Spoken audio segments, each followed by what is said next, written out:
please help spread the message of frequency-specific microcurrent by clicking on the like button. You can subscribe to us on YouTube or any podcast app. If you have any questions, please leave them in the comments. You can find the podcast transcription at frequencyspecific.com, as well as more information about frequency-specific microcurrent. Do you have a list? Do you have a starting point? Well, I always have a list and a starting point. Go for it. The point is that we don't always get to the list or the starting point because you always have some extraordinary event or story that you just have to tell us about. So I am yet again taking another course, and I love learning. I wish I could be just a professional student, but there is a part in the course that they were talking about this health pyramid that we have to follow. And I was thinking a lot about how to do screenings and assessment and mobilization and movement and stability. And it makes a lot of sense in the biomechanics world and even in the biotensegrity world, which doesn't follow a levers and fulcrum type of model. And they were talking about different physical therapy modalities work for this and not for that, and this and not for that. And I had to pause the course so many times because we don't have that with FSM, where it works for this and not for that. There was a question that we had, and so maybe I'll just kind of start with that because we always talk about our favorite frequencies and cautionary tales. And there was an email, and maybe we talked about it last week, about a case where 124 could, is there ever a model where you couldn't use 124? I couldn't think of one. No, and It's worth a try. I've been staying up at night thinking, why would I ever not want to use it? Scarring, absolutely. There are cases where we don't want to dissolve scar tissue too soon when remodeling, or we have to just be careful that when we're dissolving scar tissue that there is strength and stabilizers ready to come online to create the stability that scarring might have. But the surprising thing to me is, so you take out scarring in the ureter, in the kidney, sclerosis in the adipose, and then scarring down by the bladder to get somebody's psoas loose. I did this yesterday. But I've had patients where the psoas, I had a patient with a 60-degree lumbar scoliosis. She's had it for years. She's in her 60s. They're not going to fuse it. Done deal. So I did the scarring in the ureter, but when you look at a 60-degree lumbar... I'm trying to just imagine that right now, actually, because... Yeah. And her back pain is right at where it switches to the thoracic curve. Okay. And it's right at L1, 2, and 3. So I did the scar tissue in the ureter, the kidney, and the fat pad. But then I had to do 124 and 77 to get rid of her back pain. So the psoas refers pain to the back. That took care of one piece of the pain. But there was another part of the pain that was due to the fact that when the psoas has to stretch so far and undergo so much biomechanical insanity, the connective tissue slips. If you look at how the psoas connects to the vertebra, I had to run 124 and 77, torn and broken in the 77, attachment of the psoas to get her back pain down. Now that's not going to do anything to change the scoliosis because now it's hard. Yeah. But it makes her more comfortable, and she's an FSM practitioner. So I wrote down what to do for her back pain. Facets, yes. And I have in the core acute facets and on the custom care subacute, and then chronic. Right. Well, I have to change. I never run the chronic one. No. But when somebody has facets that have been so traumatized and damaged, you have to think of 54 and the cartilage. The cartilage is necrotic, doesn't get blood supply. Right. So if it's necrotic because it doesn't get blood supply, then what do you treat? What's below the cartilage in the bone that gives oxygen and nutrients to the cartilage? The capillaries. They're not arteries, they're little teeny things. Right. So you run maybe degeneration or scarring in the capillaries, vitality in the capillaries, Right. E1 in the capillaries. Right. And is it going to work? Everything we do is, I don't know, let's try it. See if it works.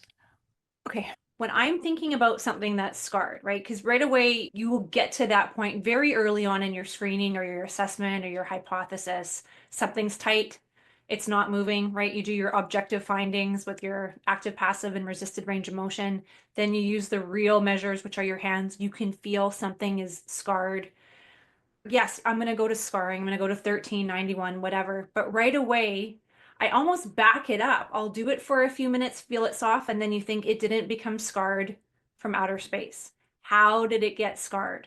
For something to scar, something probably tore. And if it tore, there was probably bleeding.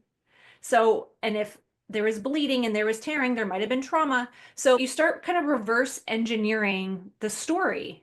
And Yes. so, you running scarring, and then you're like, well, I had to run torn and broken. I mean, we got to that same conclusion very organically in different ways. You can see it. Your eyes go into that lordotic curve. You see what is attaching. You see the stress that it's under. So when I know we're supposed to say 124 is repair and heal, but I go to torn and broken because like tearing isn't a bad word in the sports world. We're micro tearing all the time when we're getting strong. That's how hypertrophy is formulated. Those myofibrils tear and they repair. So maybe we call it torn and broken, tear and repair. I don't know. I always think of it as torn and broken. I only call it repair because of you. So it's like, in deference to Kim, it's repair and heal. And But I'm running this because it was torn and broken. Exactly. So again, but those are the phrases that your inside voice says. And then depending on the room that you're in, maybe you're not going to say, I'm going to put torn and broken on your custom care. You're going to say, this is a protocol for repairing and healing, right? Even athletes like that. Oh, this is my recovery protocol. This is my repair protocol. So the story, yep. You used a phrase that reminds me. I mentioned doing a palpation masterclass where the phrase you used that reminded me that we've not scheduled it and we haven't scheduled it because I don't know how to teach it except the way I learned it, which started when I was about 12, is seeing inside with your fingers, right? How do you see? That's a master palpation class. Mm-hmm. How do you feel it?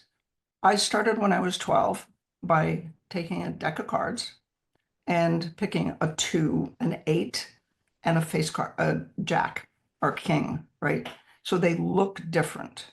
And then I took those 3 cards and I turned them upside down and I looked at them and I said, I want to see the 2. And you look at the 3 cards and turn that one over and it's the 2. Okay, whatever that felt like. When, I couldn't see the 2. I just knew it was the 2. Right. And then, okay, I want to see, then I moved them around so I couldn't tell where they were. And I said, I want to see the jack. So that's going to be a really busy. And then I turned over the 2 again. No, I want to see the jack. Moved them around. I did this for weeks on end until I was right 90% of the time, 9 times out of 10. So it was kind of like teaching yourself to hallucinate. And that's master palpation. You feel, so I have a lady that had this very rare liposarcoma that was found incidentally, no pain, wrapped around her kidney. The thing was 12 centimeters. It was huge. So they took out her right kidney, and then they did radiation to make sure the cancer didn't go anyplace. And she's been coming to me for scar tissue. And she said, my kidney that isn't there still hurts. So I did scarring in the ureter. They left her ureter, just took the kidney. I treated the kidney that wasn't there for trauma. And then I felt her abdomen. And it's what you said, you feel inside and sort of hallucinate. And she said, oh, that's tender. Well, it was clear on the other side of her belly. and over the small intestine. The only thing that can generate pain in the abdomen is the vagus. It's a nociceptor. So I ran radiation and scarring in the vagus, and her small bowel got all squishy, and the tender spots went. It was, yeah. And I'm thinking different ways of getting to where you were with the vagus. I mean, I treat the vagus on so many people. And I mean, we talk about just running like vitality in the vagus or increasing vagal tone, supporting the vagus. But again, like feel free to think about what happened to the vagus, or do you know what I mean? It's not just flicking on a switch and saying, okay, work. So, Well, then thinking of we think of the vagus so much in terms of improving digestion, quieting blood sugar, suppressing the immune system, making your esophagus work, making your vocal cords work. right, It's another step, or it's a factoid right, where the vagus is the pain nerve in the viscera. right. If you palpate somebody's small bowel or large bowel and it hurts, well, if it hurts, it's either diverticulitis or scarring in the vagus, depending on what happened to their belly. Mm. And it's, yeah. When we're palpating, even so, your card exercise that you would do when we were in college, we had to, and this is dating myself, take the yellow pages. And there, so yes, coins, and yes, something called the yellow pages. So kids out there that are listening, before Google, we had a giant yellow book that was delivered to our houses once a year, and it was thick. And we would put a penny on one of the pages, and then the pages were very thin. So you'd put one page on top, palpate the penny, another page on top, palpate the penny. So it's like the Princess and the Pea. Towards the end of the program, I could have the entire book and tell you within millimeters where that penny was, because you can sense and your awareness is in the phone book. You can feel where the edges are. We did it in chiropractic college. You had to do a human hair. Right. So you take a human hair, and once again, it was the phone book. Yeah. Which is like tissue paper. These days, you take a piece of typing paper, number 10 paper, regular copy paper, and you put a human hair under it, one piece of paper. And you get to a place where the paper just feels different. Yes. You come to this little ridge, and then you go over the bump, and then, oh, that must be where the hair is. And then you put 2 pieces of paper, and then 3, and then 10. And that's how you train palpation. And using that hallucinogenic mind of yours to put your eyeballs on the other end. The other thing we talk about a lot when we're teaching is we have these great palpatory skills now, and we're able to palpate something that's not as healthy as it should be, or stuck to the neighbor as it should not be. And what do you do before FSM? You palpate it, and then you try to murder it with your hands. You squish it to death. You press and you poke and you prod and you stretch, and that's all you could do, right? Or needle it, or whatever you're going to do. So I think the hardest shift that we make as practitioners is once you feel it, don't squish it to death. And back off. Right. It's just trusting, because it's not just about sensory and then motor. It's still sensory. Like that tissue is still telling you something. And if you are forcing it with your own information, you can't feel how it's changing. And so even before FSM, I had a really hard time with people that would squish trigger points with their elbows. The phrase I use in my head is when you get, let's say, somebody has adhesions from a gallbladder surgery. Well, what are the adhesions in? They're in the bile duct, the head of the pancreas, the bottom of the liver, and, there. So you get to where the patient flinches or the muscles bunch up because now you found the tender spot. The phrase in my head is you ask permission. Yeah. You get to the edge where it splints, and then you back off 1 millimeter, just back off. And then as you approach it, it's like approaching, I'm into horses, it's approaching a horse that might bolt and run away. and you've got your hand out and you let him sniff it. And then you very gently come up and pet his chin or his nose, right? Same thing with the dog. Mhm. Same thing with the bile duct. Oh, Right. that's tender. Okay, wait, I'm not going to hurt you. Right. And then you switch to scarring in the bile duct, and it'll give you a millimeter or two. And as it gives you that millimeter, you just wait and then gently pull it away from whatever it's stuck to. Right. That's the advantage we have. The advantage is when you move that slow and you are respectful of the tissue, is you are anticipating the tissue is going to tell you something. The tissue is going to say, this feels great, keep doing that. Or Yeah. it will start to firm up, and that's when you know, okay, time to move on to something else, because it's not a recipe. And I know that's the hardest part for people who just start learning this. So do I run in 13 on A and 77 on B for a minute or 2 minutes till it's done? that that's that is the hard part, but that is the beautiful part of it. I can give them a recipe to start. Sure. It's like 2 minutes a piece, Sure. unless it's not. It's funny, but it's so frustrating at the same time. I know. And like I said to practitioners starting, I only started off with a custom care, and it was great until it wasn't, because I could just palpate and work with my hands, and I could feel things, and I would look at the machine and say, oh, it's 1377. Okay. And then it would change. I'd be like, no, no, no, no, no. It's still Not smooshing. finished. Don't change. And that's when it's time for precision care. Yeah. Because you go crazy otherwise. But that's that learning curve, is just taking it all in and not forcing your opinion, not forcing your hypothesis. Just, Listening. yes. Yeah. Yeah.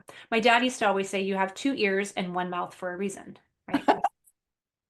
Thank you. But in my head, now I'm like, I have 2 ears and 2 hands. So what are you going to say about that now? It's a smarty pants in me. Speaking of smarty pants, we have a couple of very good questions that are coming up already. Susanna asks, go ahead. Go ahead. Constitutional factors and patient assessment. I do not recall this being discussed. Have you moved away from these, or are these not as productive as other frequency pairs? In the advanced, I talk about, I give the individual constitutional factors, and Roger Billica has, there's a one sheet where he has the constitutional factor, the questions that go with it, and the symptoms that go with that particular one. On the summary sheet, on the advanced laminate, I've got a very brief, this frequency, that frequency goes with these symptoms. And then on the slides, there's probably 4 or 5 slides for each one. The reason that we don't talk about them in the core is there's so much in the core. And 6.8 and 38 back in 1997, that the healing group that knew Harry and had this conceptual framework for the homeopathy involved in the constitutional factors.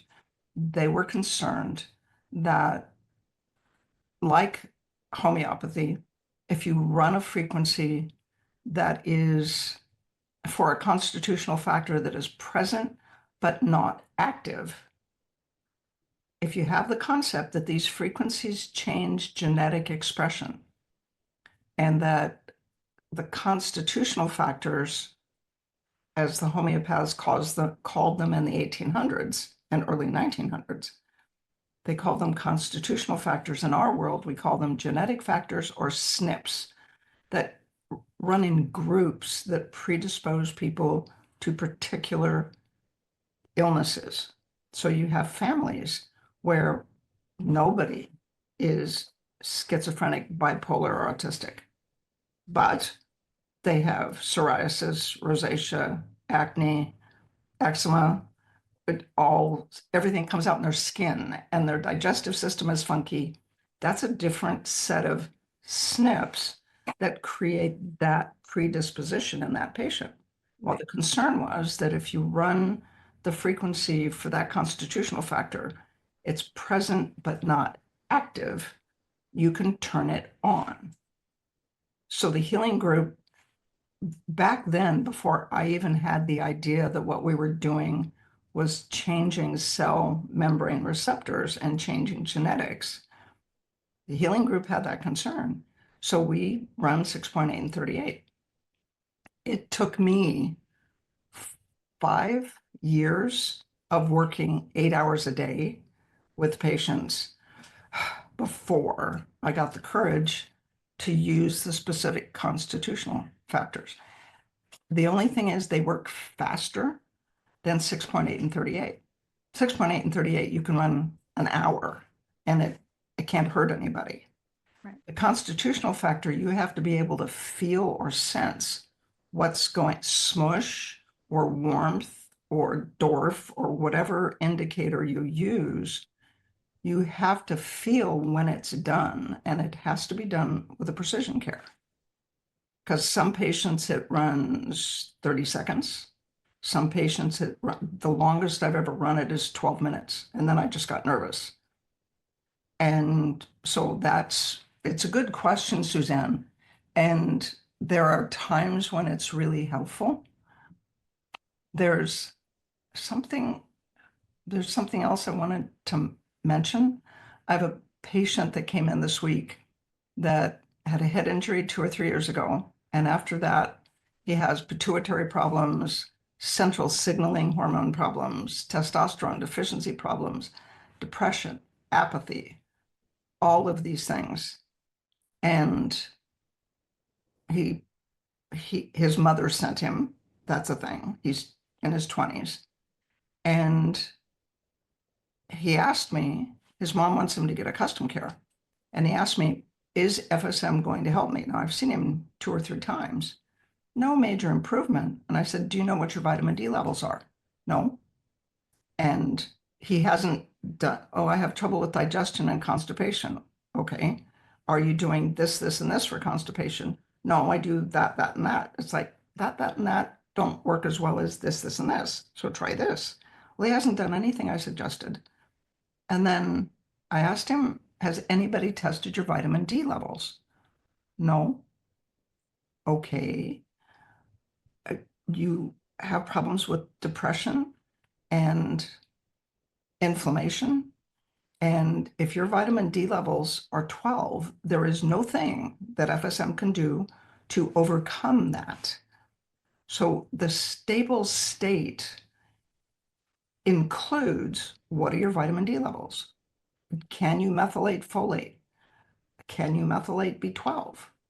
Do you have a vestibular injury?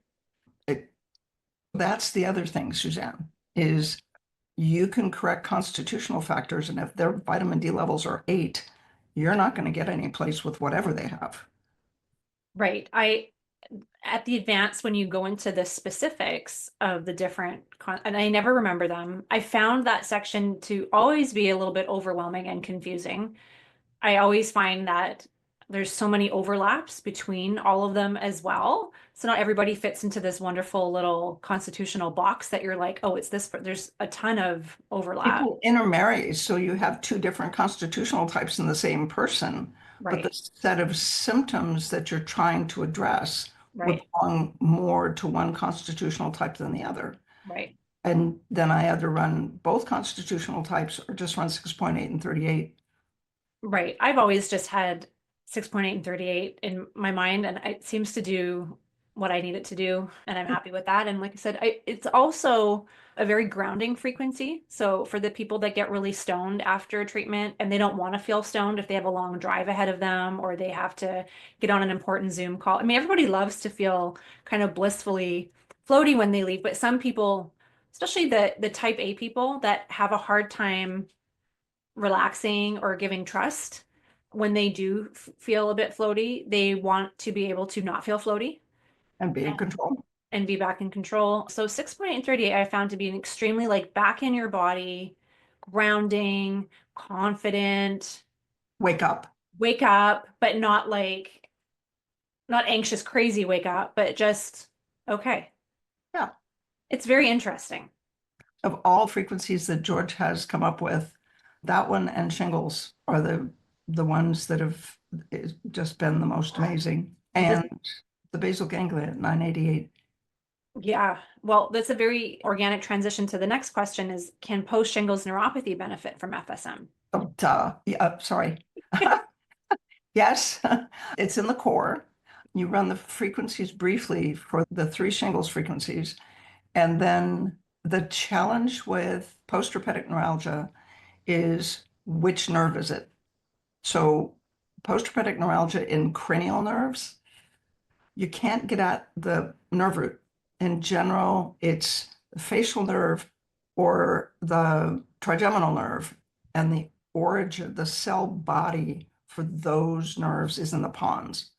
So it's taken me quite a while to figure out that I need to run 160 and 81 in the pons to get. The problem with postherpetic neuralgia is the virus destroys the nerve sheath.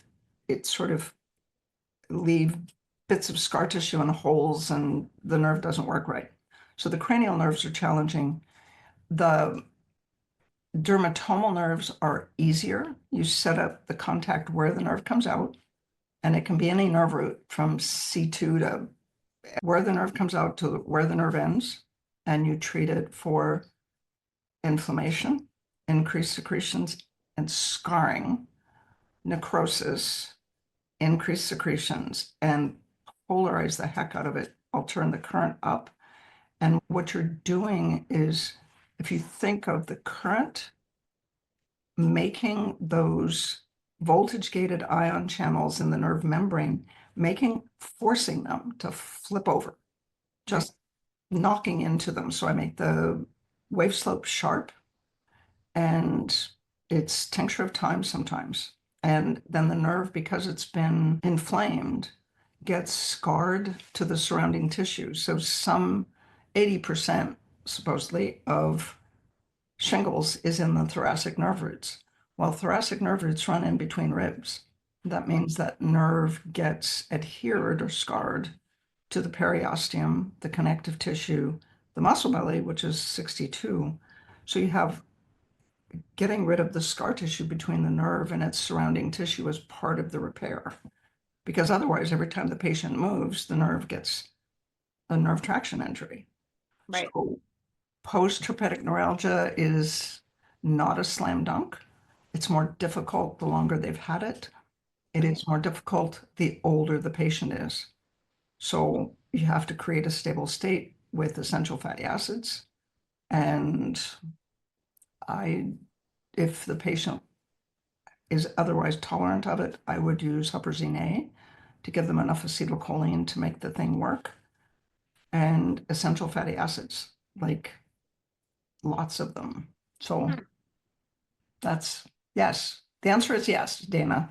Yes, but it's not, it can be challenging, and you have to really be aware of, in the beginning, I have found that how many days they respond, and then try to get it can be pretty predictable in the beginning. So if they have 3 days pain-free, make sure you're seeing them every 2 days, and then then slowly space it out, because it's like anything else. Once the pain is back, it's back, and they mind it more. We talk about that all the time. The pain hasn't gotten worse, but because they've had a break of the pain, when it does come back, it's more irritating. And if the nerve has been completely destroyed, like if you can't get it turned around, it's like phantom limb pain. Sure. So it's 40 and 89, but Yeah. you have to try and fix the nerve first before you give up and see if 40 and 89 is going to work. Right. We have the most interesting discussions because I know. who else, where else do you have these? Yes, but we talk about shingles a lot with active cases, but the post-herpetic neuralgia is also something that we see quite often. Well, and the other thing is that once a patient has had shingles for 2 to 3 weeks, you're dealing with post-herpetic neuralgia. Right. So prodrome is easy. The first week of active shingles is pretty easy. After that, you're in between active shingles, they have the rash, and the nerve can be pretty damaged. It's a thing.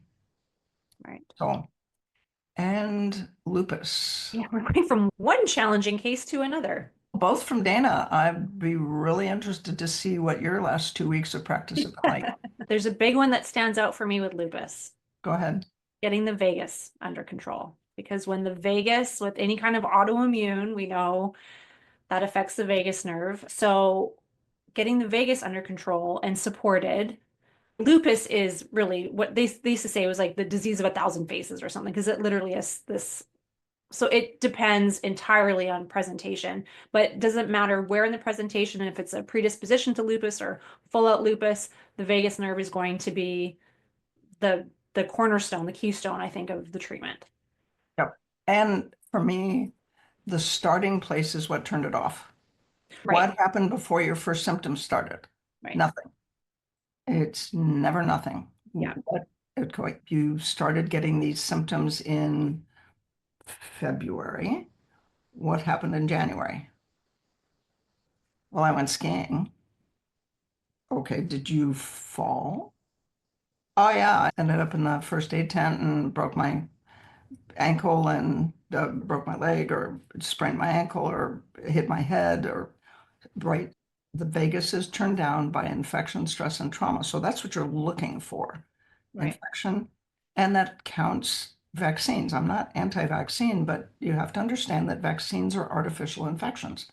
Right. That's their job. Right. So find out what turned it off, take care of the cause in the process of trying to turn the vagus back on. Right. You turn the vagus on, and then you still have to deal with the organs that are affected by the lupus. Right. Where's the inflammation hit? Right. Well, you have symptoms like psoriasis, it hits the skin. Well, okay, yes, I can treat the skin, but unless I get the vagus to work, it's not going to work. Yeah. Yeah. Unless you can get the patient to stop eating gluten and milk and the things that. I was just going to say, then you're going to be also chasing a host of other like inflammatory catalysts, such as dairy and gluten. And sometimes the stress or the trigger that started it, whether it's an emotional stress, divorce, empty nest syndrome, there's all these papers that are coming up right now with perimenopausal women and autoimmune diseases. And it doesn't take, Sherlock Holmes to connect a lot of these stressors together. Can we bring kids back from college so their mom isn't sad anymore? No. But we can help guide them to other things to help support that stable state. So it's not easy. It's like you said, it's not a slam dunk, but there's so many factors that you just have to be mindful of asking. It's not your job to fix it all, but be mindful of it. But again, going back to, if anything else, just help that little vagus to support that little guy. Little longest nerve in the body. So beautiful. Like I said, my next tattoo is going to be the vagus nerve because it's just beautiful. Anyways, Nina has a question. 39 and 32 is listed as HCl in the stomach. Is this increasing or decreasing stomach acid? I think of 39 as sublux and would love to use this pair for a hiatal hernia. Is there anything else to use for a hiatal hernia? The 39 and 32 must be on the West Indies as a AB pair. I've never used it. I was just going to look it up. Yeah.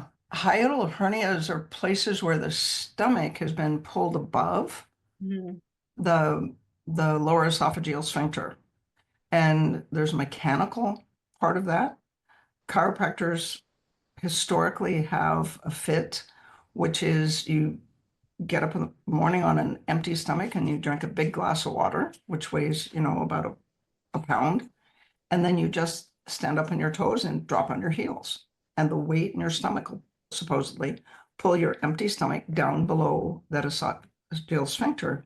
And then you treat the vagus, right? Because the vagus is in charge of making the lower esophageal sphincter work.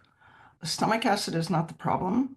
The fact that the secretory part of the stomach is above that lower esophageal sphincter, that is the problem. And the medical profession, their only way of fixing the discomfort associated with that is to stop the stomach from producing acid, which creates a host of pathologies that there's no time to list them, just read the package insert. And as far as I'm concerned, the side effects from proton pump, the long-term side effects from long-term use of proton pump inhibitors or acid blockers are more dangerous than a hiatal hernia or almost anything that they do. And these medications were never studied for use beyond 2 weeks. Interesting. Like when you look at the original papers that got them approved, they were studied for 2 weeks, 4 weeks. There are people that have been on them for I 17 was just going to say, who has just been on a PPI for 2 weeks? Nobody. No. You're on them forever. Yeah. And then when the patent ran out, they made them over the counter. So people just, oh, I have acid reflux or I have an upset stomach, so I'm going to just chomp on Pepcid or whatever, that whole list of Yeah. pill. And it's just, when you read the long-term side effects, it's just scary. Right. So I'd rather not. Yeah, no, because there are people who have low stomach acid too on the flip side, right? And they have to take digestive enzymes and whatever else. I wouldn't think of ever treating it with FSM or Well, you get the vagus to work and the stomach will secrete, and then you Right. can run 81 in the stomach if you really want to. Oh, the other comment on that said the HCl is a different issue. I have a client who has been told by functional nutritionists that she is not producing enough stomach acid. She has a supplement but wants to improve it on its own. So that would be Vegas. It's a Vegas. I mean, there may be, I don't know enough about the biochemistry of the stomach. So is there, I mean, the stomach has to build hydrochloric acid out of something, right? So you'd have to do a deep dive. Yeah, I take betaine. It's part of my digestive enzymes. But if you're trying to do it without taking betaine as part of your digestive enzymes, I do a deep dive on how the glands in the stomach, what do they make stomach acid out of? How does that biochemistry work?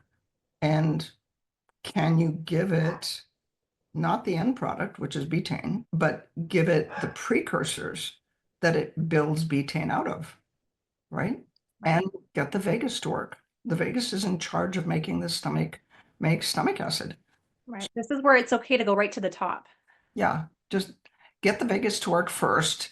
And then if that doesn't work, you can guess that I'm going to go grab Guyton and find out, or even a deeper dive, and see if I can find out what's the precursor. Yeah. That's a thought. It's like the Roger Bellica slides on neurotransmitters. Oh, Who knew that you had to have copper to make dopamine? Who knew that? I didn't. Roger. Right? But that's why we have Roger. Yeah, and Roger's coming back this year. And I think he's doing Lyme. Lyme. I think he's doing Lyme. This year is going to be magic. I'm just so excited. I feel like I already have to just do this and make some space in my brain for the star-studded cast that we have. I'm so, I mean, they're all exciting, but Eduardo and the Dura. Yeah. Buckle up, folks. He's not messing around. He's sending me videos of like weekly of patients where he takes a patient that cannot bend. Yeah. And has this, that, and the other thing. And he runs scarring in the dura on a 79-year-old man who's just stiff as a board and has headaches and cognitive impairment and blah, blah, blah, blah, blah. And gets his dura to work and then does cranial stuff while he's treating scarring in the dura. And this guy, it's so exciting. And when you can, those videos, I mean, and the case reports are just so fascinating because a theory is a theory and then that's great. But when you can see these types of cases in action, and Eduardo's so great and his Instagram is so great to see all the things that he does. And he's a good speaker. So that's very exciting. And Diana Cross. Oh, Diana Cross is coming back. And she's going back to how does 124 work? I love it. She's been dealing with that. This will be her third symposium lecture on 124. So she never quits. She just keeps diving and diving and diving. And I have no idea what her slides are going to look like. I'll be lucky if I get them the day before. So it'll be fine. Yeah, we just have to show up and get a front row seat. That's all. Yeah, that's it. Yeah, there's a couple more little things here with Dana with the HCl, I think, but Osteoporosis and FSM, calcium hydroxyapatite, vitamin D, hormones. Unless the patient has had a hormone-related cancer, estrogen is the thing. Estrogen and vitamin D calcium hydroxyapatite, and it's actually horsetail, the herb. It's selenium, I think, is what they use for fractures, to repair fractures. pH balance, I don't know anything about. So there's that. What I would like to add, again, we're going to circumvent the perimenopausal, menopausal women group right now, but in those early stages or osteoporotic prone demographic, we want to have tensile pull on the bone. We need tendon under load to keep those bones strong. That's the mechanical force. So we have our stable state with our supplements, but we need the tendons under stress. And for women who maybe have never weight trained or who are afraid of weight training or do not like being sore after weight training, which if you're doing those heavy loads, those eccentric loads that are pulling on the tendon that will make the bone strong, you're going to be sore. So FSM can be great in that recovery, the DOMS protocol, workout recovery. There we go with 124. It's been the 124 day, using 124 on the tendon and the periosteum to help with the soreness. Because the last thing we want is people to quit working out or quit moving. We want to make sure those bones are. It was just weight bearing, just walking, you know. More the latest research is showing the eccentric load on the tendon is what Interesting. is increasing. I rely on you to do the homework that I don't have time to do. I'm a bit of a nerd when it comes to that data. So yes. Nerds of the world unite. How do you help someone with basovertebral ablation? Geez. Fusion hardware removed in order to do the ablation. Of course, the pain got worse after the surgery instead of better. Can't run 40 because it increases the pain. Yeah, okay, so here's the thing. I'm not sure what a basovertebral ablation is. They usually do medial branch ablations at the facet levels. And the challenge is try 40 and 89. It's like having phantom limb pain. When you cut a nerve, it's like trimming a rose bush, and you cut one and three grow back, and they're pissed off. They're more irritable, more pain sensitive when they grow back, and then you can ablate them a second time, and then you have even less time. The point where it says 124 on A, 39.59 on B increases the pain. I want. What's up with that? Right. So, I mean, I always start with the periosteum because that's the more innervated, painful part of the bone. I wonder if that also increased the pain, but that's 81 and 396 is it's scarring in the nerve, but try 40 and 89. It's people that have had ablations. The challenge I have with that, because I have a couple of patients that have recently had ablations, and they don't warn them that it's temporary. They get 10 to 12 months out of the first one, 6 months out of the second one, 3 to 4 months out of the third one, and then they have to put in a spinal cord stimulant. That's how it works. And I wouldn't mind, but informed consent was a thing. Back when I was a pharmaceutical salesman, you had to have informed consent. They don't warn people, and people don't look it up. It'll be there. Yeah. So that's interesting. Silica, not selenium. Okay, Thad, you're right. It's silica. That's it. It's silica. Horsetail. That's what I took. It was silica, not selenium. You're right. It was silica. When I broke my shoulder into 6 pieces, the veterinarian told me to take horsetail because it has silica in it, and it helps bone healing. So I don't know if there's any literature about silica being helpful in osteoporosis, but the inside of a bone is a special kind of collagen, so that will work.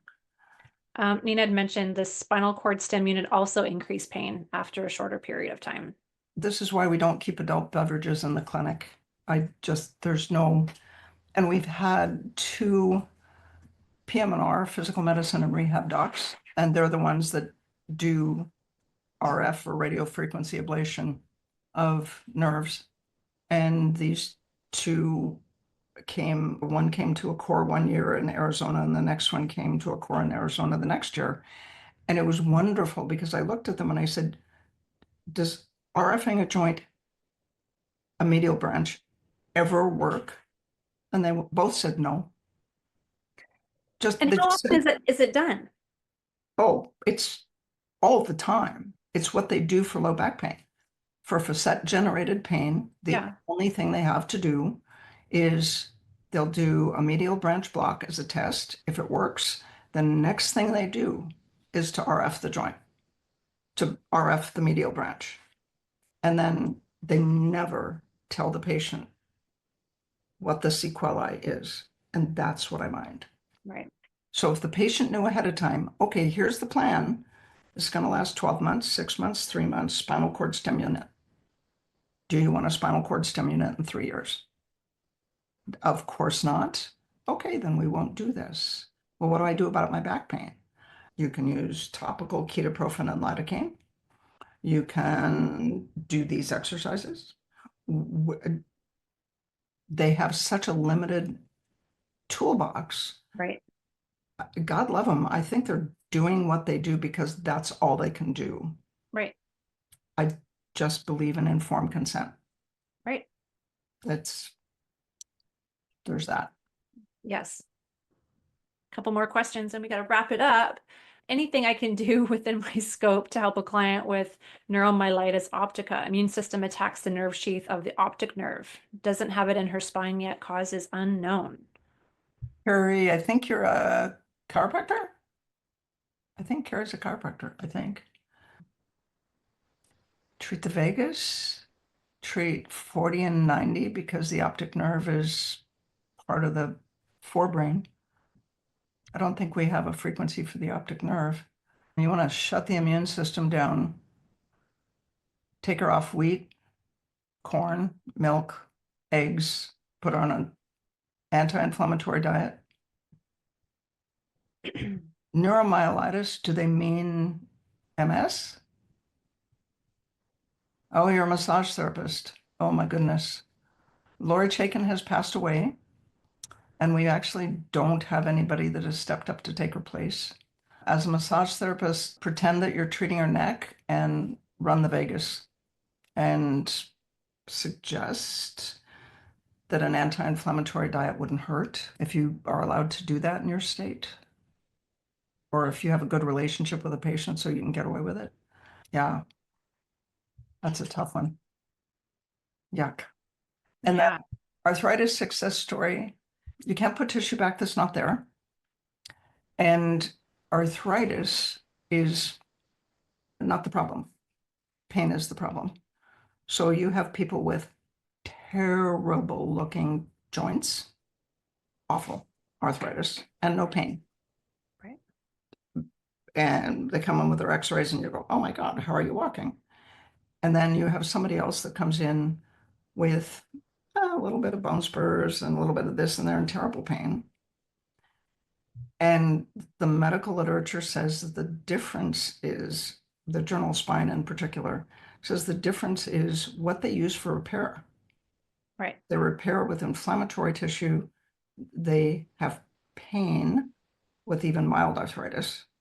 And if they are anti-inflammatory, just constitutionally, they can methylate folate, they can methylate B12. They have all these, their vitamin D levels are 60. And so their anti-inflammatory status is really strong. Mm-hmm. And arthritis is just wear and tear. Right. Right. It goes back to that 124. The other side note, and I've mentioned him on, I think it was just last week's podcast, Howard Lux on Instagram, or just Google him.